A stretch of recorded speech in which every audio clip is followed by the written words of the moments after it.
Assalamualaikum warahmatullahi wabarakatuh. Kasih depan Allah sini. Alhamdulillah nahmaduhu wa nasta'inuhu wa nastaghfiruh. Wa na'udzu billahi min shururi anfusina wa sayyiati a'malina. Man yahdihillahu fala mudilla lahu wa man yudlil fala hadiya lahu. أشهد أن لا إله إلا الله وحده لا شريك له وأشهد أن محمدا عبده ورسوله. Segala puji hanyalah milik Allah. Kita memuji, memohon pertolongan serta mohon ampunan kepadanya. Kita berlindung kepada Allah dari keburukan diri kita dan dari kejahatan amal perbuatan kita. Barang siapa yang diberi petunjuk oleh Allah, maka tidak ada yang bisa menyesatkannya. Namun barang siapa yang disesatkan, maka tidak ada yang bisa menunjukinya. Aku bersaksi bahwa tidak ada Tuhan yang berhak diibadahi dengan benar kecuali Allah, Tuhan yang Maha Esa dan tiada sekutu baginya. Juga bersaksi bahwa Nabi Muhammad SAW adalah hambanya dan utusannya. Innamal mu'minuna ikhwatun fa aslihu baina akhawaykum wattaqullaha la'allakum turhamun. Sesungguhnya orang-orang mukmin itu bersaudara, maka damaikanlah di antara saudara. Takutlah kamu kepada Allah agar Allah merahmatimu. Fabima rahmatin minallahi linta lahum. Walau kunta fadlan ghalidhal qalbi lam faddu min qawlik fa'fu anhum wastaghfir lahum wa shawirhum fil amr fa idza 'azamta fatawakkal 'ala Allah innallaha yuhibbul mutawakkilin. Dengan sebab rahmat dari Tuhanmu, wahai Muhammad sallallahu alaihi wasallam, engkau bersikap lemah lembut. Sekiranya sikapmu keras, hatimu kasar, niscaya mereka akan lari dari sekelilingmu. Maafkanlah mereka, mohonkanlah ampun bagi mereka, ajak mereka musyawarah dalam urusan itu. Apabila engkau berazam, bertekad untuk mengerjakan sesuatu, bertawakallah kepada Allah. Sesungguhnya Allah mencintai orang-orang yang bertawakal. I'lamu annamal hayatud dunya la'ibu wa lahu wa zinatu wa tafakhurun bainakum wa takatsuru fil amwali wal auladi kamathali ghaythin a'jaba al-kuffara nabatuhu thumma yahiju fatarahu musfarra thumma yakunu khutama wa fil akhirati 'adabun shadidun wa maghfiratun wa ridwan wa mal hayatud dunya illa mata'ul ghurur. Ketahuilah bahwa hidup di dunia ini hanyalah permainan, senda gurau, perhiasan, saling berbangga di antara kalian. Kalian bersaing dengan banyaknya harta, bersaing dengan banyaknya anak, bagaikan air hujan yang turun dari langit, yang membuat para petani kagum akan tanaman-tanamannya. Kemudian tanaman-tanaman itu menjadi kering. Engkau lihat warnanya kuning, lalu hancur berkeping-keping. Sedangkan di akhirat ada siksa yang pedih. Ada ampunan dari Allah dan keridhaannya bagi orang-orang yang lalai. Maka hidup di dunia ini hanyalah kesenangan yang menipu belaka. Amma ba'du, sesungguhnya sebaik-baik perkataan adalah firman Allah Al-Quranul Karim. Sebaik-baik petunjuk adalah petunjuk Nabi Muhammad sallallahu alaihi wasallam. Adapun sejelek-jelek perkara dalam agama adalah perkara-perkara yang baru. Semua perkara-perkara yang baru yang ditambah-tambahkan ke dalam agama namanya bid'ah. Semua bid'ah itu menyesatkan dan kesesatan itu tempatnya di neraka. Jemaah duha yang saya cintai, apa kabar? Alhamdulillah kita masih hidup. Semoga Allah Ta'ala panjangkan umur kita untuk ibadah, banyak duit dan berkah, menjadi teladan dalam kebaikan, hidup mulia dan nanti masuk surga Firdaus dan Al-Hisab. Tema kita kali ini mengenai siap mati dalam menjalankan perintah Allah. Karena hidup ini untuk menjalankan perintah Allah, hidup ini untuk ibadah. Wa ma khalaqtul jinna wal insa illa liya'budun. Dan tidaklah aku ciptakan jin dan manusia kecuali untuk beribadah kepada Aku. Ini mentauhidkan Allah. Allah Subhanahu wa taala berfirman, "Falamma balagha ma'ahu as-sa'ya." Tatkala Ismail sudah sampai usia bisa berusaha. Qala ya bunayya anni ara fil manami anni adbahuka fanzur madza tara. Kata Nabiullah Ibrahim, "Hai anakku, aku bermimpi Allah menyuruhku untuk menyembelihmu. Maka perhatikan, bagaimana menurut pendapatmu?" Qala ya abati fa'al ma tu'mar satajiduni insyaallah minas sabirin. Ismail menjawab, "Wahai ayahku, kerjakan saja apa yang Allah perintahkan kepadamu. Niscaya engkau akan mendapatiku termasuk orang-orang yang bersabar."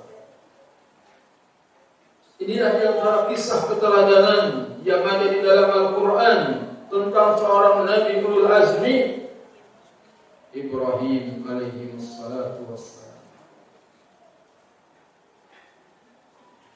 Lama menikah dengan Sarah, tidak dikaruniai anak, hingga akhirnya Sarah pun menyuruh Ibrahim untuk menikah lagi. Lalu menikahlah dengan Hajar. Allah Ta'ala karuniakan dari Hajar Ismail.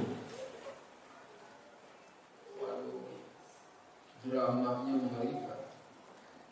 Yang nyuruh nikah lagi siapa? Sarah. Kayaknya di sini nggak ada wanita kayak Sarah. Suruh suaminya nikah lagi.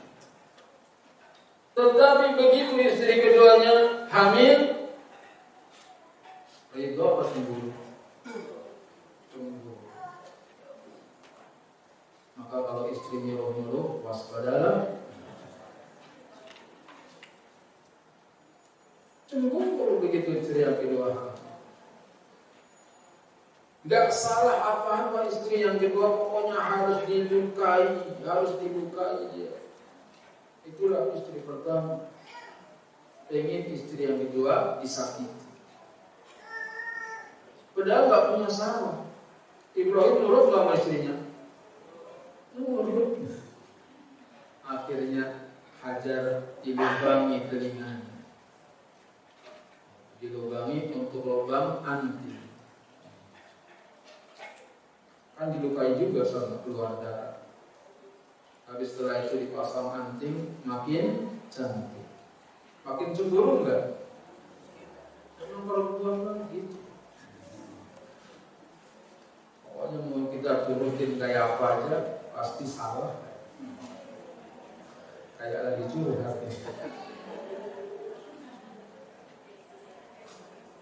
Akhirnya dibawalah Hajar dan anaknya Ismail ke Bakkah yang sekarang menjadi Mekkah.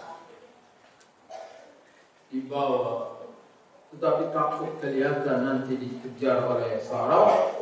Hajar pun merobek kainnya, kemudian ditarik kainnya panjang agar bisa menghapus jejak-jejak telapak kaki. Begitu biar menghilangkan jejak. Hanya dengan segentong air dan sekerajang kurma, Ibrahim meninggalkan Hajar dan bayinya. lalu ditinggal pergi. Hajar pun memanggil Ibrahim, Ibrahim hendak mana kau pergi? Ibrahim diam aja jalan. Kata Hajar, Ibrahim, Ibrahim. Orang Arab manggil suaminya namanya aja. Ini kalau punya nama suami Agus, panggil Agus. Dibilang istri suami. Tapi orang Arab biasa manggil Ibrahim. Apakah kau tinggalkan aku di tempat yang tidak ada seorang pun manusia? Ibrahim sedih hatinya. Dia jalan terus pergi. Tapi pantang laki-laki meneteskan air mata. Akhirnya Hajar pun memanggilnya, wahai Ibrahim, apakah Allah yang menyuruhmu berbuat demikian? Dijawab oleh Ibrahim, iya, Allah yang menyuruhku untuk melakukan ini. Apa kata Hajar? Kalau Allah yang menyuruhmu, pasti Allah tidak akan menyia-nyiakanmu. Itulah keyakinan seorang muslimah. Demi menjalankan perintah Allah, walaupun terasa berat, dia sabar. Ini hiburan bagi ibu-ibu yang suaminya nikah lagi. Sabar. Sakitnya tuh di sini. Sabar. Semakin kita menderita, semakin besar pahalanya. Semakin pilu hati kita, semakin tinggi derajatnya. Orang-orang yang selamat di dunia nggak dapat ujian yang berat. Nanti di akhirat, ketika melihat orang-orang yang mendapatkan bala bentana, malapetaka, apa katanya? Aku ingin sekiranya aku di dunia itu digunting-gunting kulitku dengan gunting dari besi. Saking besarnya pahala sabar. Tapi kalau ingin sedih Ustaz, miskin berdua, biar kaya dikit beragu. Sabar. Allah akan ganti dengan apa? Surga. Allah akan ganti dengan surga dan tinggi derajatnya. Ditinggal itu Ismail. Kemudian Ibrahim senantiasa mengunjungi Hajar sampai akhirnya Ismail mencapai usia bisa berusaha. Mungkin umur 12-13 tahun diajak oleh Ibrahim cari kayu bakar. Ternyata datang perintah Allah Ta'ala agar disembelih anak yang dicintai. Kisah-kisah yang menceritakan itu mengharukan. Kata Ibrahim, wahai anakku, ayo kita berangkat cari kayu bakar. Bawa golok bapaknya, suruh bawa tali. Ternyata ketika sudah berdua, kasih tahu bahwa Allah menyuruhku untuk menyembelih. Tapi Ismail nurut saja. Ya abatif al-ma tu'mar sabajibuni insya'Allah minas sabirin. Wahai ayahku, lakukan apa yang Allah perintahkan. Saya kau dapati aku termasuk orang yang sabar. Tetapi wahai ayahku, itu buka dulu bajuku, tutupi wajahmu. Jangan sampai darah yang keluar dari tubuhmu mengenai wajahmu. Nanti ibu tahu kalau engkau yang membunuhku. Dibuka bajunya Ismail, kemudian ditutup wajah Ibrahim, dihunus pedang, ditelungkupkan itu Ismail. Kemudian pedang pun diletakkan di bawah lehernya. Begitu ditarik, maka Allah Ta'ala perintahkan agar diganti Ismail dengan Iblis. Diganti dengan Ternyata Ibrahim memenuhi perintah Tuhannya. Dan Ismail anaknya rela mati demi menjalankan perintah Tuhan. Ini yang menakjubkan kita. Kok bisa ada orang-orang yang siap mati untuk membela agama? Ternyata selidik punya selidik, banyak faktor yang menyebabkan kenapa Ismail menurut saya. Kita ini Sedang banyak problem, anak-anak kita dibangunin untuk sholat saja tidak mudah. Dipanggil ibunya, HP aja yang dipegang. Ini kebanyakan problem anak sekarang. Ternyata, kenapa anak seperti Ismail itu bisa terwujud? Berasal dari air mani yang halal. Itu yang pertama. Ibrahim, Nabi, diperintahkan oleh Allah. Dia menikah dengan cara yang sah. Ini modal utama punya anak saleh adalah nikah dengan cara yang sah. Bukan sudah hamil 2 bulan, sudah terlambat 3 bulan baru nikah. Maka waspada anak-anak kita, gadis-gadis kita. Jangan sampai dia terjatuh ke dalam perzinaan. Anak SMP sudah nggak perawan lagi, anak SMA masih banyak yang sudah hamil digugurkan. Rusak negeri ini kalau banyak lahir anak-anak zina. Anaknya nggak zina, ibu bapak yang zina. Jadi harus ketat ibunya, harus ketat bapaknya. Jagain anak kita. Bacakan Al-Quran, bacakan terjemahannya. Ada waktu untuk mendengarkan anak kita membaca Al-Quran dan baca artinya, terutama juz amma, dengan harapan dia punya rasa takut kepada Allah. Kalau enggak,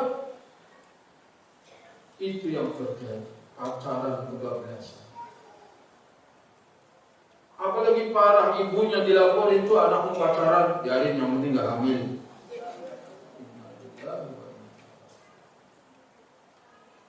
Seorang nenek cerita bahwa dulu anak yang sudah jadi orang kaya raya, sukses, itu menantunya setiap hari jemput sekolah SMA, itu sore siang dijemput pula. Tapi orang ini janda, dia gelisah anaknya diantar jemput sama anaknya orang kaya. Maka dia langsung datengin, walaupun masih sekolah SMA anaknya. Itu kapan mau dilamar anak saya? Emang kenapa? Udah bareng-bareng terus setiap hari. Emang udah hamil?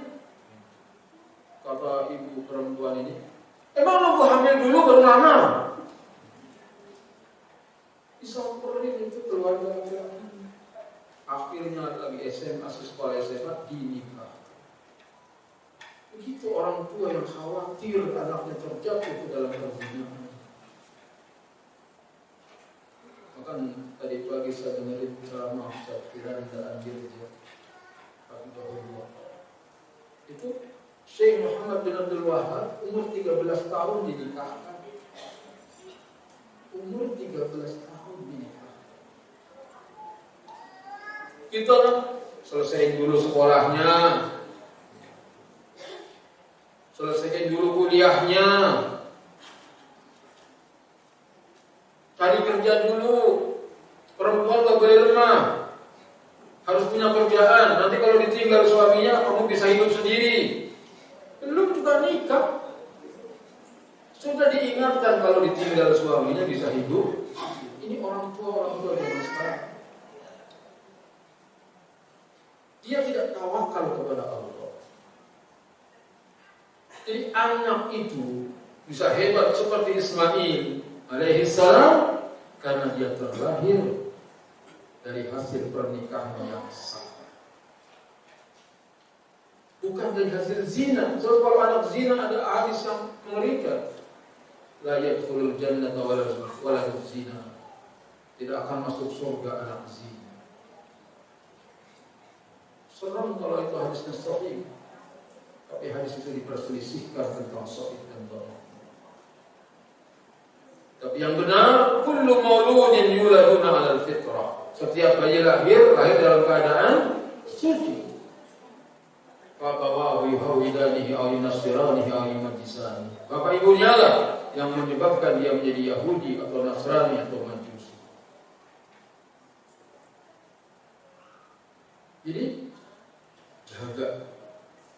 sampai anak kita terjatuh ke dalam perzinahan. Dan zina itu akibatnya kalau lahir nanti anaknya perempuan, itu ayahnya nggak bisa jadi wali. Walaupun secara biologis dia ayahnya, tapi kalau hamil sebelum nikah, nggak boleh ayah biologisnya menjadi wali nikah.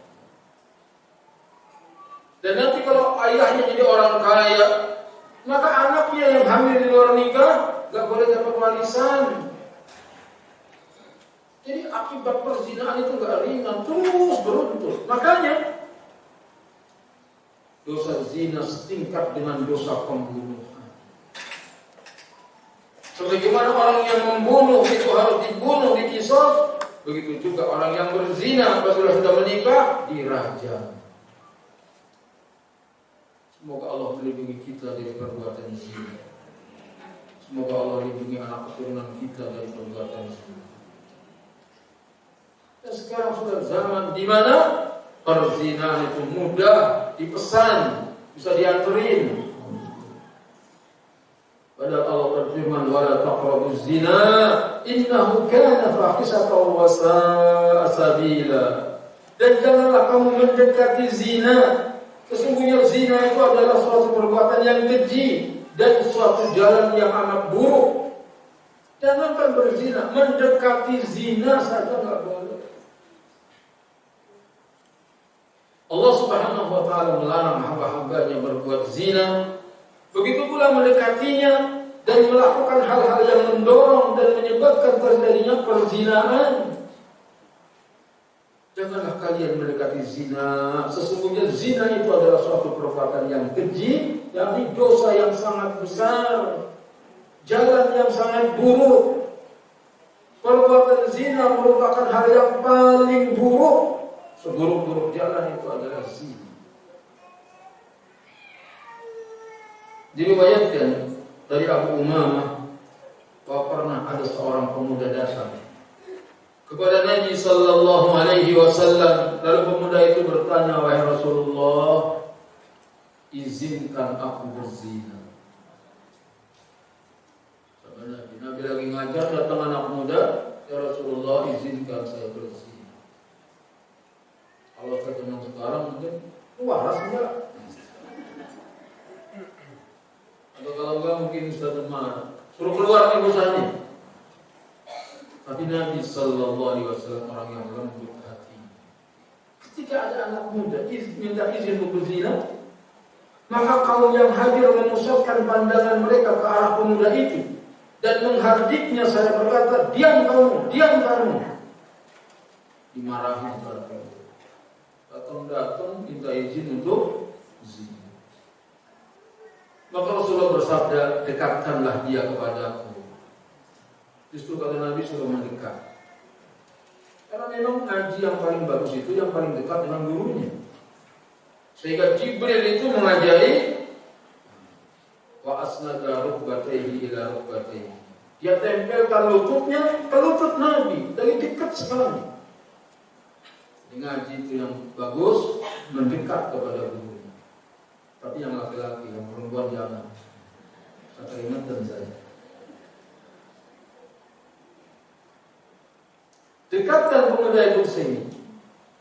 Dalam jarak yang cukup dekat, lalu Rasulullah SAW bersabda, "Duduklah." Pemuda itu duduk. Dan Nabi SAW bertanya kepadanya, "Apakah kamu suka perbuatan zina dilakukan terhadap ibumu? Bagaimana kalau ibumu berzina? Kamu suka?" Pemuda itu bilang, "Tidak, demi Allah. Semoga Allah menjadikan diriku sebagai tebusannya." Lalu Rasulullah SAW bersabda lagi, "Orang lain pun tentu tidak suka hal itu terjadi dilakukan terhadap ibu-ibu mereka." Disuruh berpikir, kalau kamu berzina dengan ibu-ibu, itu anaknya gak ridho, gak rela. Lalu Rasul bertanya, "Apakah kamu suka bila perbuatan zina dilakukan terhadap anak perempuannya?" Pemuda itu menjawab, "Tidak, demi Allah, wahai Rasulullah, semoga diriku menjadi tebusanmu." Maka Rasulullah pun bersabda, menguatkan, orang-orang pun tidak suka bila hal itu dilakukan terhadap anak perempuannya. Siapa yang rela anaknya dizinai? Rasulullah bertanya, apakah kamu suka bila perbuatan zina dilakukan terhadap saudara perempuanmu? So, bagaimana kalau adikmu yang perempuan dizinain orang? Kemudian itu menjawab, tidak demi Allah. Semoga Allah menjadikan diriku sebagai tebusanmu. Rasulullah SAW bersabda, menguatkan orang lain pun tidak akan suka bila hal itu dilakukan terhadap saudara perempuannya. Apakah kamu suka bila perbuatan zina dilakukan terhadap bibi dari ayahmu? Jawabannya sama. Kata Rasulullah, sama, orang lain juga begitu. Terus, apakah kamu suka bila perbuatan zina dilakukan terhadap bibi dari ibumu? Orang pun mengatakan tidak suka ya Rasulullah. Orang lain juga tidak suka bibi dari ibunya dizinai. Kemudian Rasulullah SAW meletakkan ke dada pemuda itu. Jadi Rasulullah menepuk dada pemuda itu. Ditepuk dadanya dan dikatakan, Allahumma tahhir qalbah. Ya Allah, sucikanlah hatinya serta peliharalah farjinya. Didoa. Ini menunjukkan kalau kita punya hati yang suka berzina, hati ini mengajak berzina, pengen berzina, tepuk dada kita. Ya Allah, sucikan hatiku ya Allah. Jagalah kemaluanku ya Allah. Kita harus doa kepada Allah agar hati kita disucikan. Kita berdoa kepada Allah agar kemaluan kita dilindungi dari perbuatan zina. Dan itu Syekh Abdul Aziz bin Baz rahimahullah diceritakan oleh orang yang biasa menontonnya. Syekh Abdul Aziz orang yang buta, pimpinan ulama di zaman tahun 99. Itu sambil tawaf di Ka'bah Baitullah, apa yang dibaca dalam doanya? Allahumma tahhir qalbi, Allahumma aslih qalbi, Allahumma faqihni fid din. Ya Allah, sucikanlah hatiku. Ya Allah, perbaikilah hatiku. Ya Allah, jadikanlah aku paham masalah agama. Jadi kita penting, kita perlu untuk selalu berdoa, minta agar hati kita disucikan. Dan menyedihkan sekali anak-anak muda sekarang. Mereka melihat apa-apa yang belum waktunya dia lihat, menonton apa-apa yang harus ditonton. Kasihan sekali itu anak muda, berat yang menghadapi zaman yang seperti ini. Kalau orang tuanya lemah, tidak mendoakannya, maka khawatir masih kecil sudah berani berzina. Semoga Allah lindungi kita dan keluarga kita dan kaum muslimin semuanya. Yang kedua,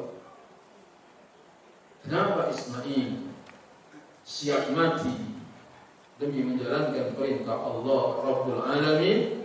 Karena Ibrahim senantiasa memberinya makanan yang halal. Senantiasa memberinya makanan yang halal.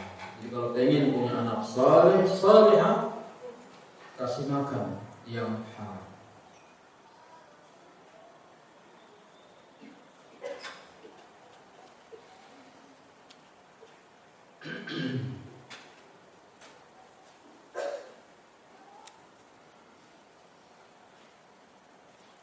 Allah Subhanahu wa taala berfirman, "Kulu min thayyibati ma razaqnakum." Makanlah dari yang baik-baik yang dirizkikan kepada. Yang baik yaitu baik zatnya. Baik zatnya. Daging kambing, daging ayam, daging bebek itu baik. Nasi, pecel itu baik, tempe, tahu itu baik-baik. Silahkan konsumsi. Yang kedua, baik cara mendapatkannya. Mungkin ayam goreng, tapi kalau ayam tetangga yang ditangkap, maka haram. Kok ayam haram? Bukan haram ayamnya, cara mendapatkannya.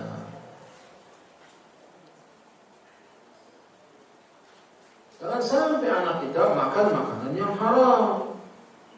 Sebab pada hadis yang mengatakan kullu lahmin nabata min suhtin fa nara auladi. Setiap daging yang tumbuh dari hasil yang haram, maka neraka yang lebih tepat baginya. Bagaimana anak mau soleh-solehah kalau bapaknya penghasilannya pabrik riba misalnya, atau bapaknya korupsi? Kecewa itu anak-anak punya orang tua gak selektif dalam mencari rezeki untuk anak istrinya. Makanan haram, duit haram, dikasih istri melawan, dikasih anak durhaka, karena duit yang didapatkan duit yang tidak diridhoi oleh Allah Ta'ala. Makanya orang tua harus semangat cari rezeki, walaupun banyak, yang penting halal.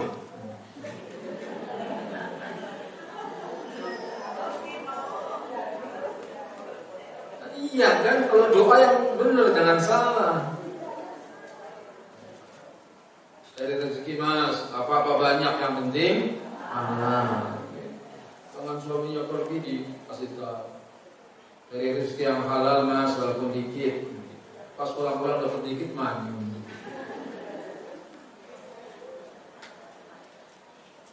Doa yang baik-baik. Pergi berangkatlah wahai suamiku, atau doakan dari rumah. Semoga kau mendapatkan rezeki yang penting banyak walaupun halal.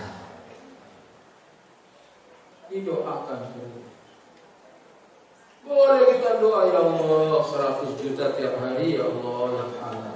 100 juta tiap hari.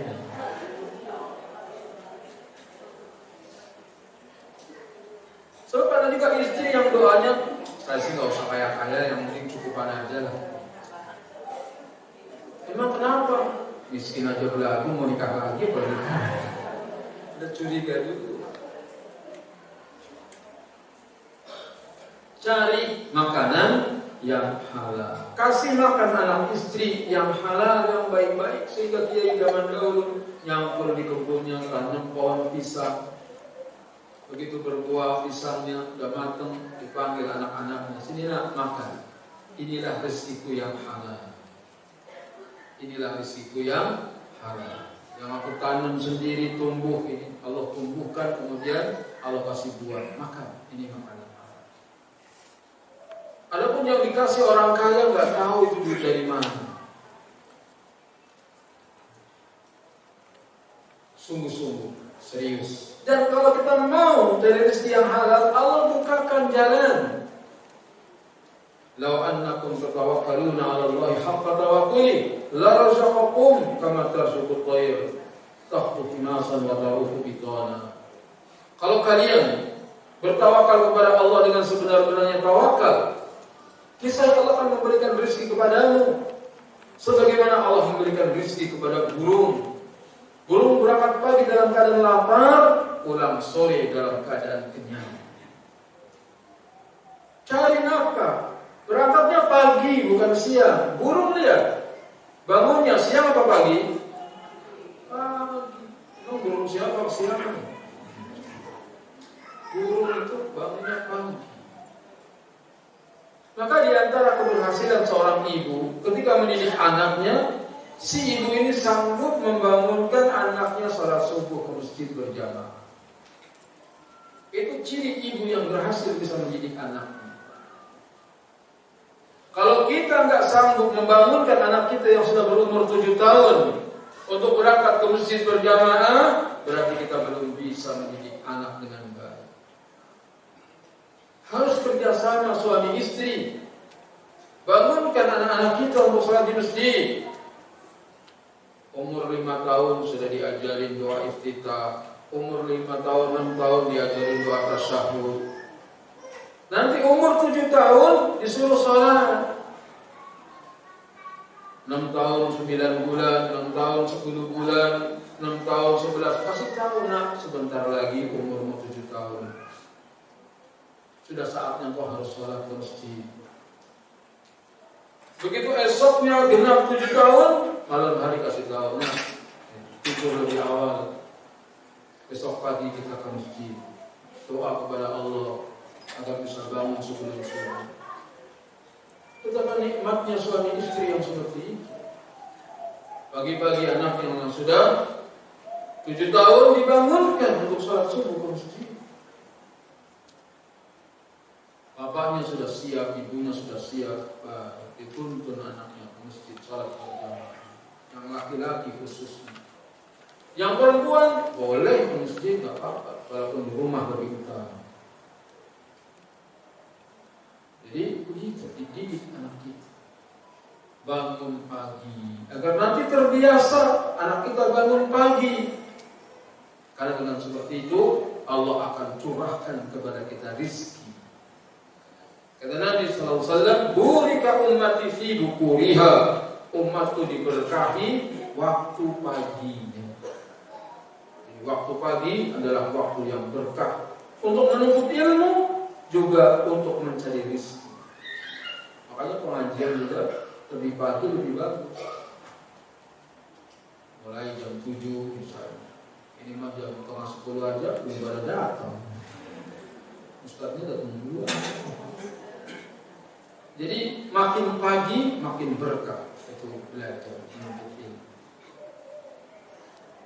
Yang ketiga, setelah pertama lahir dari pernikahan yang sah, yang kedua dikasih makan yang halal, yang ketiga dididik agama, diajarin agama. Nabi Ibrahim mengajarkan agama kepada Ismail. Jadi belajar agama itu harga mati, harus belajar agama. Jangan seperti omongan orang yang gak cerdas. Anak saya mah gak usah belajar Quran, gak usah belajar hadis. Orang anak saya bukan untuk jadi ustaz kok. Belajar Quran dan Sunnah, belajar agama bukan hanya untuk jadi ustaz. Wahai orang tua yang belum mengerti, anakmu diajarin agama agar anakmu tahu bagaimana berbakti kepada orang tua. Anakmu diajarin agama agar anakmu tahu bahwa hidup ini bersaudara, saling tolong menolong. Anak kalau nggak diajarin agama, begitu kaya raya, dilupakan ibunya. Sudah lanjut usia ibunya, sakit-sakitan, malas ngurusin, taruh di pantai jompo. Ada apa enggak? Itu akibat tidak dididik agama. Tapi pakai kerudung, cuma gampang, cuma kostum doang, pakai kerudung. Tapi pendidikan agama sejak dini, agar ngerti tanggung jawab. Kalau kaya tapi nggak ngerti agama, adiknya miskin, kakaknya miskin, nggak peduli sama adiknya sama kakaknya, bahkan memutuskan hubungan silaturahim. Takut adiknya minjem, takut kakaknya minjem. Kaya buat sendiri, nggak ingat adik kakaknya. Itu akibat tidak belajar agama. Sampai dikabarin, nak, ibumu lagi sakit. Cuma telepon doang, tolong ya mbak diantar juga ke rumah sakit, ntar saya transfer. Dia nggak pulang, transfer doang. Dikabarin, nak, innalillahi, ibumu meninggal, tolong dikuburin sekalian. Betul-betul keterlaluan. Pikirannya cuma dunia saja, nyari duit aja. Nggak dibawa mati duit. Itu pentingnya belajar agama agar bisa berbakti kepada orang tua. Lihat Ismail, sami'na wa ata'na, dengan perintah Allah taat sama bapaknya. Dan belajar agama itu lebih dibutuhkan daripada makan. Kita makan sehari bisa cukup 3 kali, bahkan 2 kali cukup. Tapi ilmu agama dibutuhkan sepanjang hidup kita. Karena mau tidur aja ada ilmunya. Bagaimana orang tidur sebelum tidur wudu terlebih dahulu? Bagaimana tidur harus miring kanan, tidak boleh tengkurap misalnya. Itu ada ilmunya. Doa sebelum tidur sampai bangun tidur, atau nanti kalau terbangun di malam hari kaget, apa yang kita baca? La ilaha illallah wahdahu la syarika lah, lahul mulku wa lahul hamdu wa huwa ala kulli syai'in qadir. Subhanallah, alhamdulillah, la ilaha illallah, Allahu akbar, wa la haula wa la quwwata illa billahil aliyyil azim. Allahumma ighfir. Itu ada ilmunya. Lagi tidur apa yang kita baca kalau kaget di malam hari. Kalau kadang-kadang lagi tidur mimpi yang menakutkan. Apa yang dilakukan kalau mimpi yang menakutkan? Suruh meludah ke kiri 3 kali. Baca a'udzubillahi minasyaitonir rajim. Dan meniup dengan sedikit ludah. Tuh. Tapi jangan ada suami di samping kiri.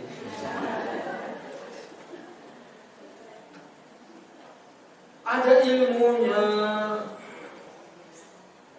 Kalau enggak ngerti ilmunya, betapa banyak orang yang sedih, murung, sedih, gelisah. Kenapa kamu? Aku mimpi begini, aku mimpi begitu. Hanya karena mimpi, dia ketakutan, timbul kesedihan, enggak ngerti ilmunya. Kalau kamu mimpi sesuatu yang tidak menyenangkan, kamu berlindung kepada Allah, lalu meludah ke arah kiri 3 kali. Niscaya tidak akan memudaratkan. Begitu seterusnya. Bangun tidur, ada nggak doanya?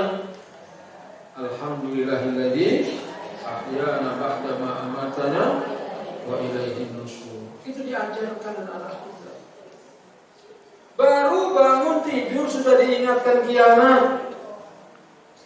Alhamdulillahilladzi ahyana. Segala puji bagi Allah yang menghidupkan kami. Ba'da ma amatana, setelah mematikan kami, wa ilaihin nusyur, dan kepadanya lah kami akan dikumpulkan. Baru bangun tidur kita ingat hari kiamat kita nanti akan dikumpulkan di hadapan Allah. Nanti kita akan ditanya umurmu kau habiskan untuk apa. Nanti kita akan ditanya ilmumu yang mana yang sudah diamalkan. Nanti kita akan ditanya capek dan lelahmu di dunia untuk apa. Nanti kita akan ditanya hartamu dari mana kau dapatkan, kemana kau belanjakan. Itu bangun tidur diingatkan tentang hari kiamat. Kalau orang ngerti agama, insya Allah bandel ya bandel, tapi nggak terlalu. Karena ada kendalinya. Ibarat motor bukan cuma gas doang, ada remnya. Orang kalau ngerti agama, maka didik, sekolahkan di sekolah agama. Kalaupun sekolah umum, dia panggil guru. Kalaupun di sekolah umum, dia ajak ke majelis ilmu. Anaknya sekolah umum, itu dituntun hari Ahad, hari apa liburan, bawa ke pengajian. Kalau tidak ingin menyesal di hari tua. Sudah banyak, bahkan ada yang anaknya jadi pejabat atau jadi pegawai, itu bapaknya tidur di kardus, maksudnya rumah pakai kardus. Kemudian dapat santunan dari bupati.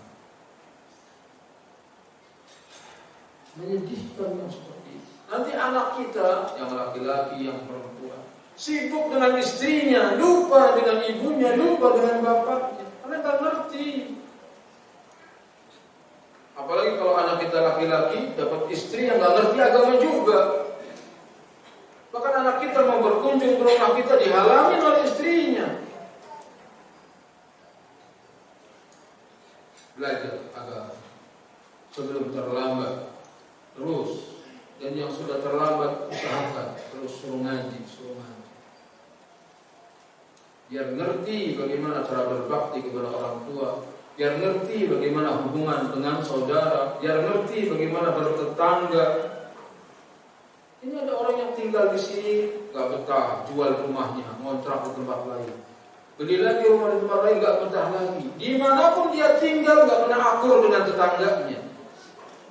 Karena nggak ngerti cara-cara bertetangga. Orang itu bertetangga kalau ngerti ilmunya, di mana saja betah. Buktinya, punya istri di sana, punya istri di sini, punya istri di sana. Pinter. Jadi di mana-mana apa? Betah.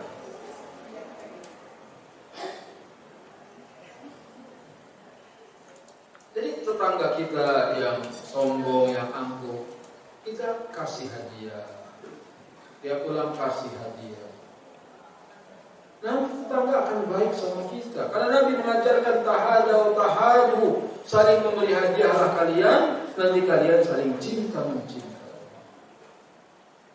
Saling memberi hadiah. Tetangga kita kasih hadiah, kita pulang ngaji, kasih kerudung tetangganya misalnya. Kalau beli kerudung bukan 1,5, banyak banget buat tetangga. Kanan, kiri, depan, belakang. Ini bukan promosi kerudung, bukan. Beli jajanan, beli apa? Buat apa banyak-banyak gak habis? Kasih tetangga. Dan itu diketahui oleh orang yang belajar agama. Yang ke berapa? 4, harus ada keteladanan. Harus ada apa? Keteladanan.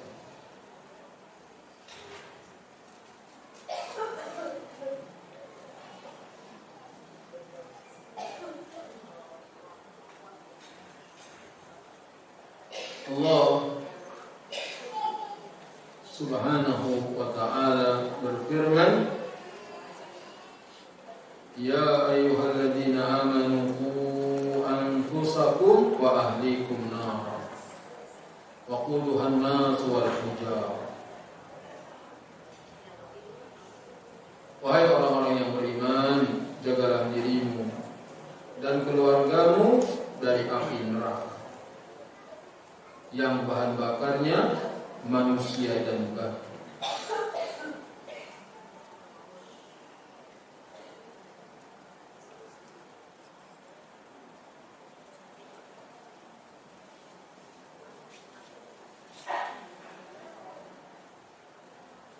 Surah At-Tahrim ayat yang ke-6.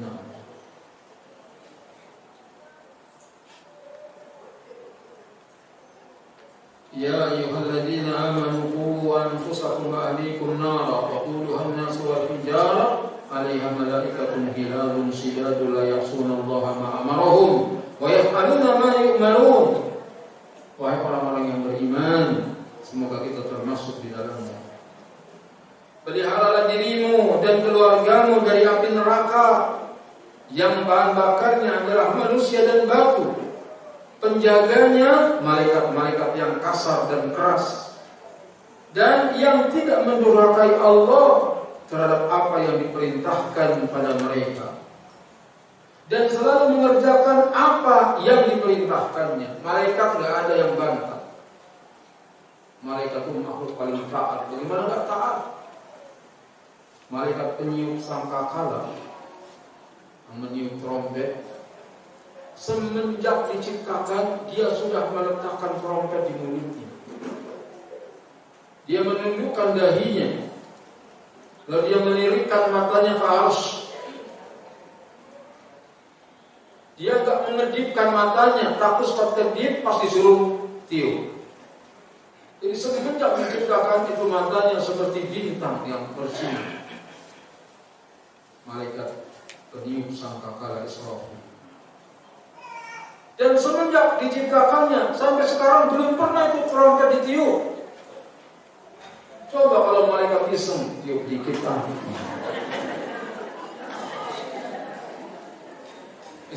Sunat.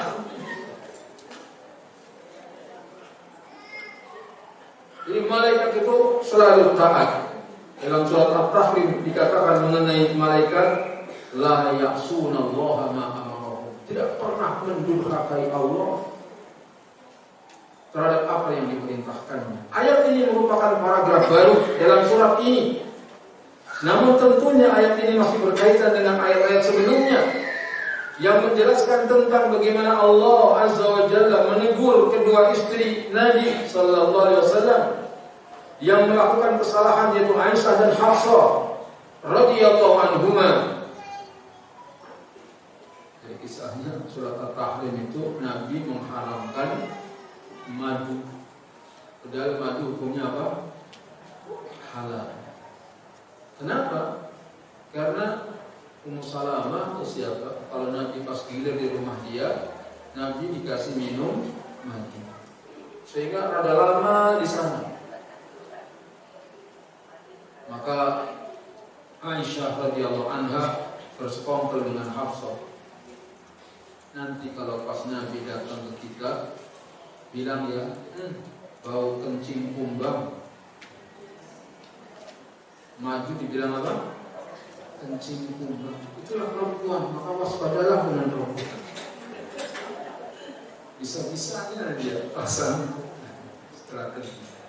Hafsah juga mengatakan begitu, maka kata Nabi, kalau begitu aku tidak mau lagi minum madu. Padahal madu itu nggak ada aromanya, tapi gara-gara makar wanita, Nabi bisa mengharamkan yang Allah halalkan. Maka ditegur oleh Allah, kenapa kau haramkan apa yang Allah halalkan? Ini menunjukkan tipu daya setan itu lemah, tapi tipu daya wanita itu, aku berlindung kepada Allah dari godaan wanita. Godaan wanita itu kuat.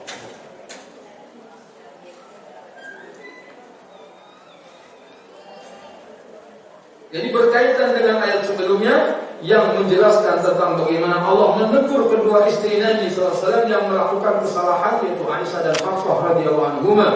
Sehingga ini menunjukkan bahwa nasihat yang disampaikan oleh Allah Azza wa Jalla kepada keluarga Nabi sallallahu alaihi wasallam juga merupakan nasihat bagi kaum mukminin secara umum.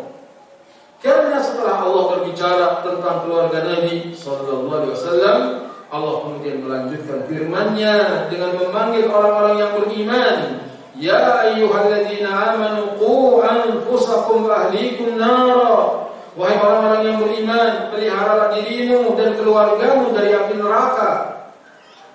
Kata jagalah bermakna halangi antara seseorang dengan neraka. Sehingga ini menegaskan agar seorang menjaga diri dan keluarganya dari api neraka.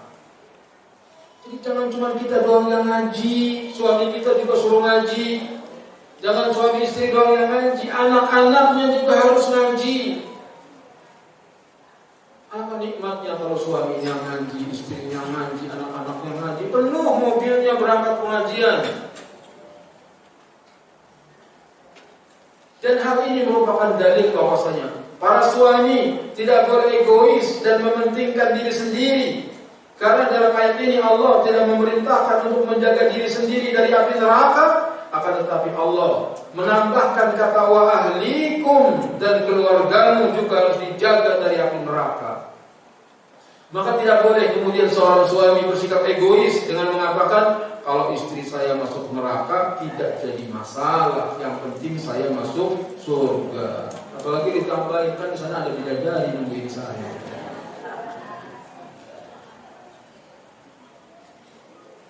Karena di surga ada bidadari yang menggantinya. Akan tetapi wajib bagi seorang suami untuk menghalangi istri dan anaknya dari neraka jahanam. Kamu jangan menjadi orang egois, jangan ngaji sendiri doang. Istrimu ajak ngaji.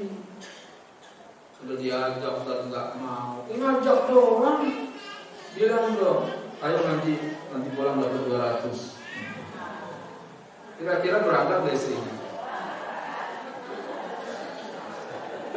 Malah belum waktunya diingat, ayo berangkat. Masih belum udah ngajak. Karena dapat 2. Anak-anak kita juga gitu. Bandel anaknya nggak mau ngaji, kasih tahu ngaji. Nanti bapak beliin HP. Langsung. Jadi kalau ngajak itu harus ada usaha dan modal. Dalam ayat ini Allah Azza wa Jalla tidak memerintahkan seorang untuk menjaga diri dan keluarganya dari maksiat, Akan tetapi Allah langsung memerintahkan untuk menjaga diri dan keluarga dari neraka. Sebagian ulama menjelaskan bahwa hal ini dikarenakan maksiat sudah pasti mengantarkan kepada neraka jahanam. Sehingga seorang harus menjaga diri dan keluarga dari maksiat yang akan mengantarkan seorang ke dalam jahanam. Dalam ayat ini Allah Azza wa Jalla mengingatkan bahwa sebelum seorang mencegah orang lain dari neraka jahanam, hendaknya dia mencegah istrinya, anaknya terlebih dahulu. Kita kadang di grup WhatsApp nge-share nasihat ke kanan ke kiri kemana saja nge-share. Anakmu dinasihatin enggak? Suamimu diingatkan apa enggak? Ini di grup kayaknya paling ustazah, paling sering ngirim ceramah. Jangan, ilmu itu untuk diri kita, untuk keluarga kita, baru untuk orang lain. Bukan enggak boleh, boleh. Tapi prioritas kepada keluarga harus lebih diutamakan. Karena bisa jadi kemaksiatan tersebut terjadi di dalam rumah sendiri, atau bisa jadi dia telah mendatangkan alat-alat yang mendatangkan kemungkaran di dalam rumahnya, atau bisa jadi dia telah mengajarkan anak-anaknya kemungkaran tanpa disadari. Contoh kecil adalah seorang suami istri yang sedang nonton sinetron di depan anak-anaknya. Maka secara tidak langsung dia telah mengajarkan anak-anaknya untuk nonton sinetron. Sekarang bukan sinetron lagi, drakor. Apa drakor? Suka nonton gak ibu? Sekarang enggak, sekarang di rumah wallahu.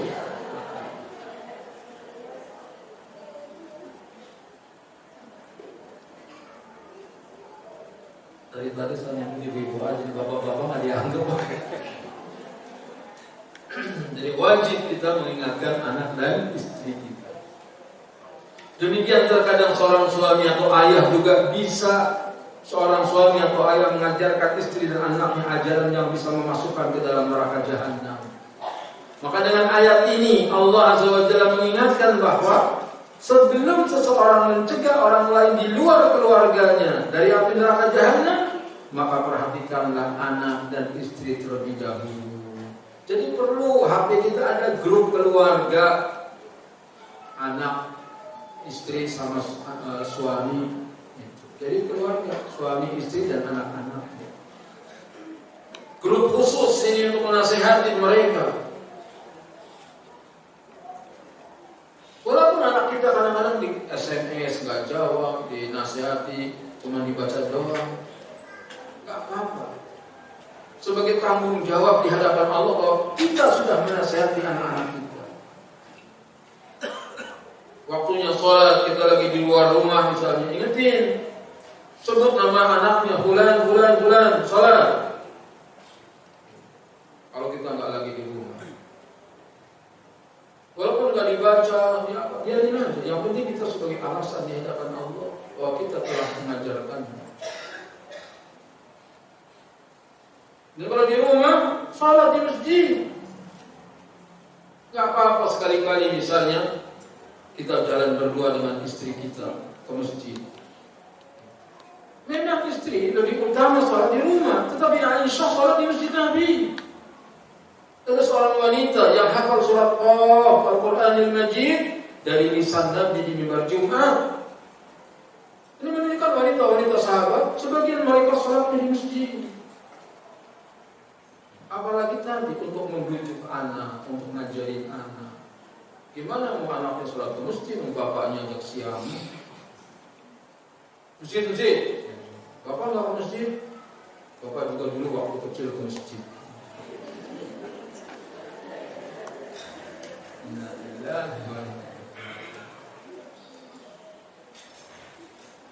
Waquduhan nas wal hijarah. Yang neraka itu bahan bakarnya adalah manusia dan batu.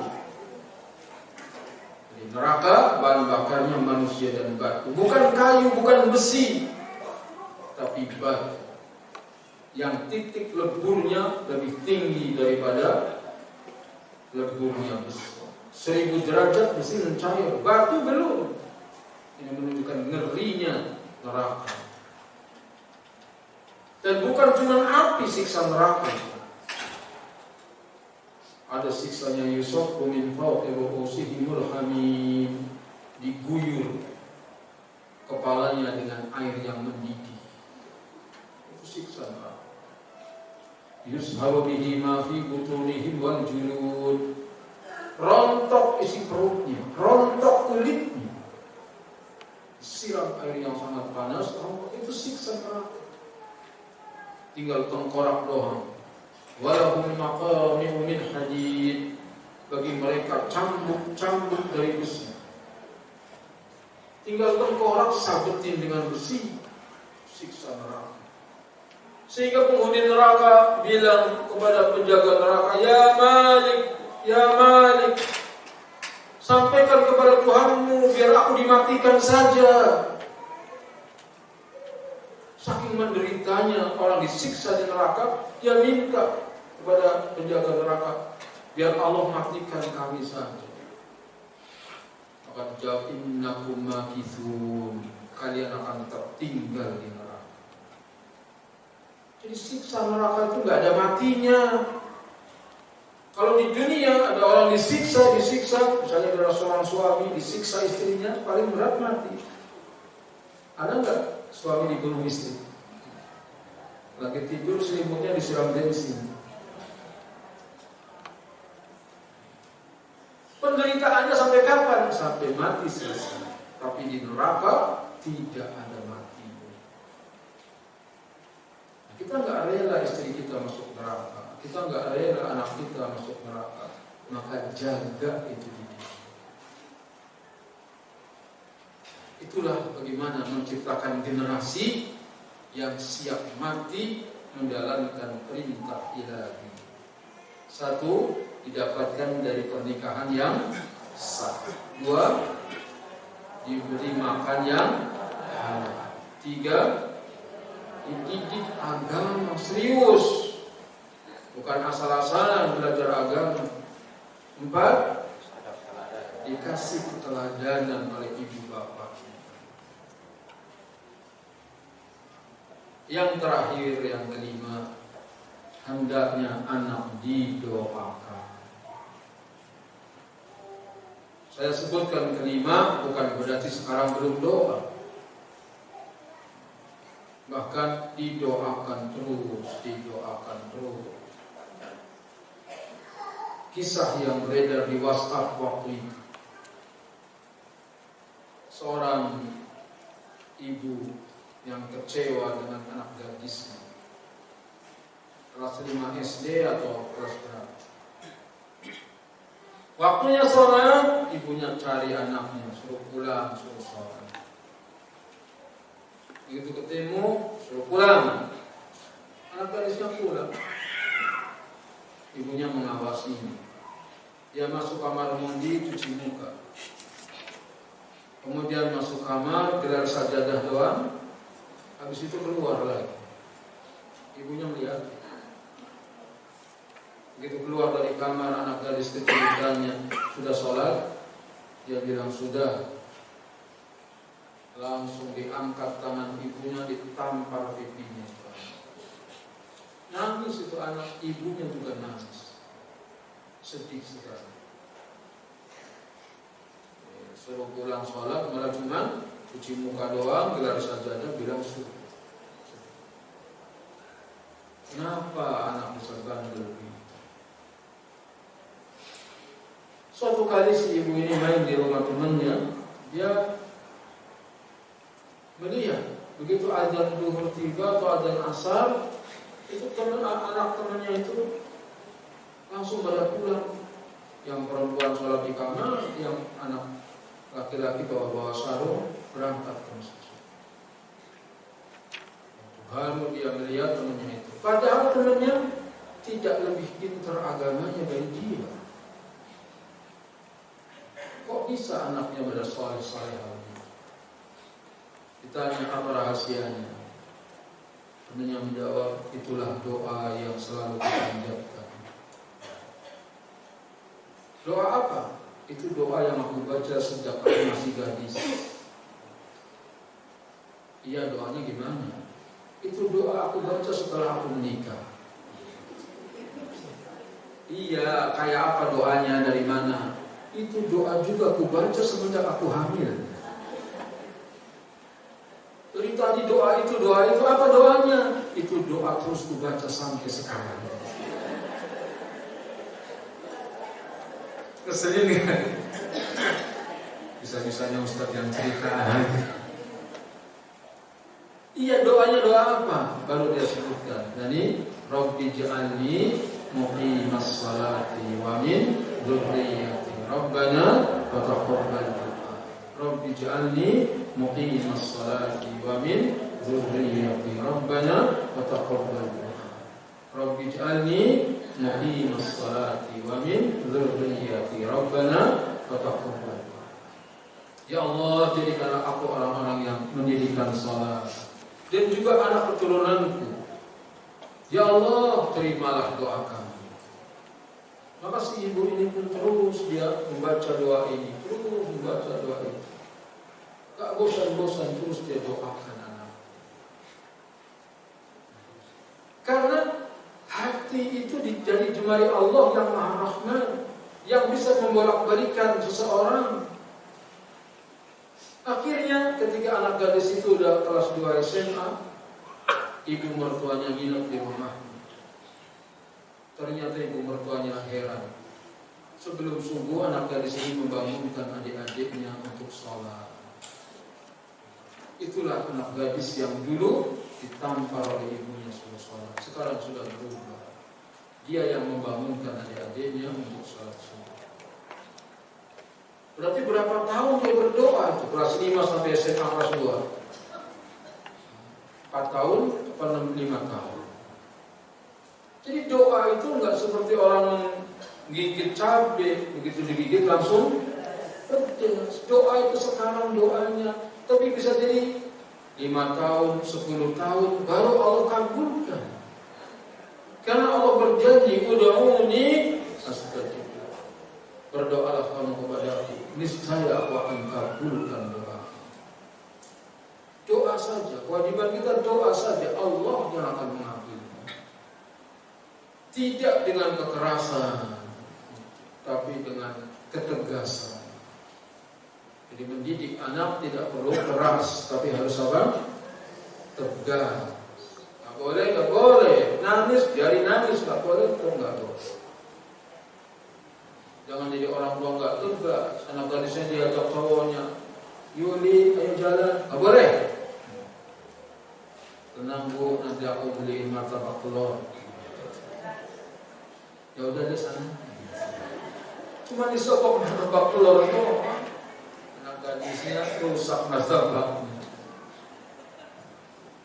Suaminya menegur, bu kenapa diizinkan? Udahlah mas, dulu kita lebih parah dari dia. Ini gak akan jadi kalau begitu didik anak. Jadi harus ketegasan, walaupun tidak harus keras. Doa juga bagi yang belum menikah. Rabbana hab lana min azwajina wa dzurriyyatina qurrata a'yun waj'alna lil muttaqina imama. Wahai Rabb kami, karuniakanlah kepada kami pasangan-pasangan kami penyejuk pandangan mata. Dan jadikanlah bagaimana kami pemimpin orang-orang yang bertakwa. Rabbana hab lana min azwajina wa dzurriyyatina.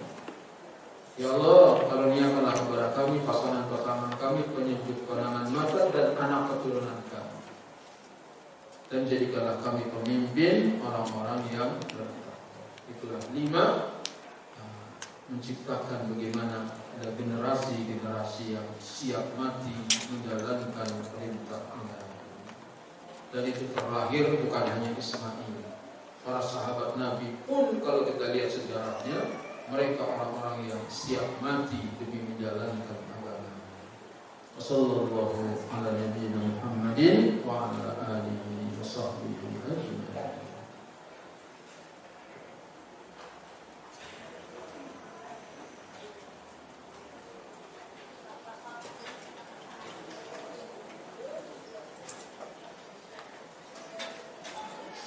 Waktunya sampai jam 11.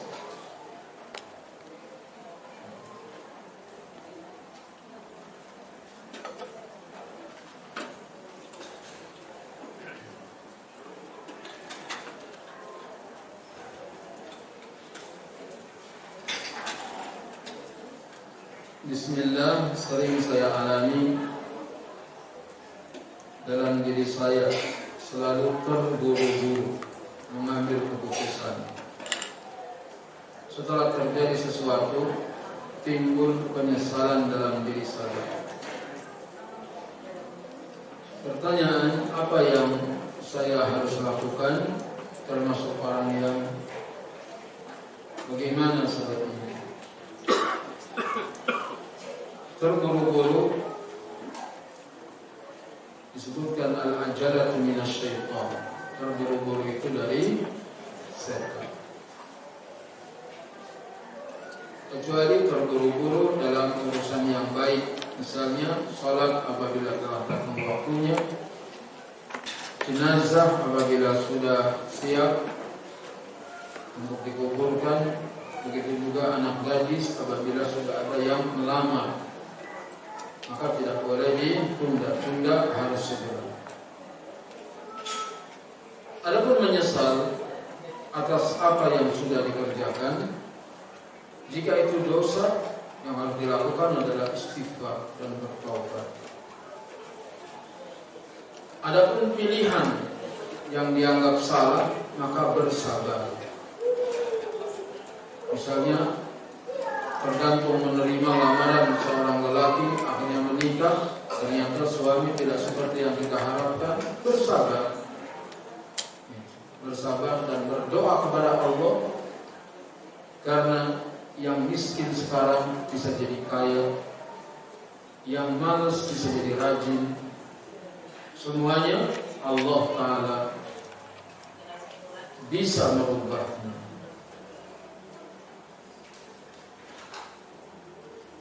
Kalau kita kasih baju daster sama orang, kalau baju itu dipakai untuk keluar rumah tanpa pakai kerudung sama orang itu, apa kita berdosa? Enggak. Karena kita ngasih daster untuk dipakai di dalam rumah.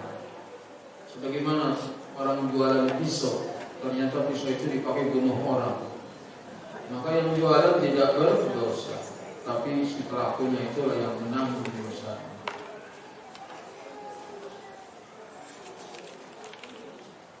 Saya sudah bertahun-tahun mendoakan ayah saya agar meninggalkan perbuatan khurafat, namun hingga kini belum ada hasil. Apakah doa yang terbaik untuknya?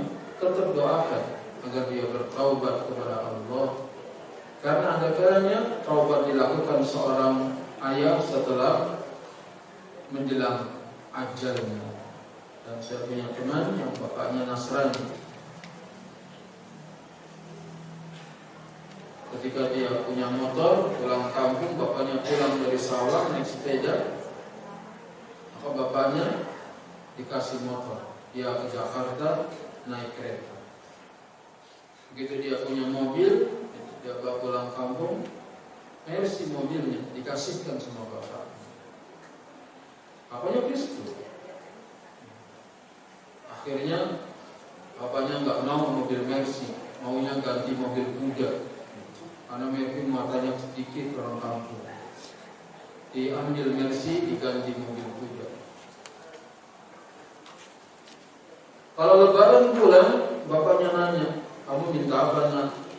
Dia bilang, aku nggak minta apa-apa Pak, minta bapak masuk Islam.